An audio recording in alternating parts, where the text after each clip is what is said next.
અલાઉદ્દીન ખિલજી, હા, દેરાસર ખંડિત કરતા હતા. એટલે ત્યારે એ અલાઉદ્દીન ખિલજી અચાનક આક્રમણ કરેલો પ્રજાની સાથે. ત્યારે ત્યાં સંધ્યાનો સમય હતો, સંધ્યા ભક્તિ ચાલતી હતી. ત્યારે ત્યાંના હરિભક્તોએ સુલતાનને રોક્યો હતો કે તમારે જે પણ કંઈ કરવું હોય એ અમને કરો, અમારા ભગવાનને નહીં કરો. કશું ના કરશો. આ પથ્થરની પ્રતિમા નહીં, આ સાક્ષાત અમારા પરમાત્મા છે એમ. એટલે સુલતાને બહુ ગુસ્સે થયો. પરમાત્માનું પ્રમાણ માંગ્યું કે જો તમારા પરમાત્મા સાચા હોય તો મને એનું તમે કંઈક પ્રમાણ આપો.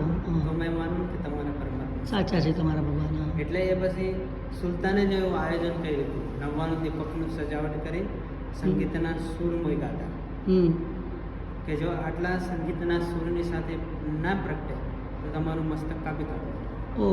પછી તમારા ભગવાનને પણ ખંડિત કરી નાખ્યું. ત્યારે એ 99 એક સાથે પ્રગટી ગયા હતા. અચ્છા. અને સુલતાને ધરતી પર ચિપકાઈ દીધું. અને આ ભગવાન છે, ભગવાનના હૃદયમાંથી 5 ફણાવાળો સર્પ પ્રગટ થયો. ભગવાનના હૃદયમાંથી 5 ફણાવાળો સર્પ. અને સુલતાન આગળ આવીને બેસી ગયો હતો. એટલે સુલતાને ગભરાઈ ગયો હતો અને હાજીજી માફી માંગી ભગવાન કે પ્રભુ મને માફ કરી દો. આજથી હું તમારા ચરણોનો દાસ બનીને રહેશ.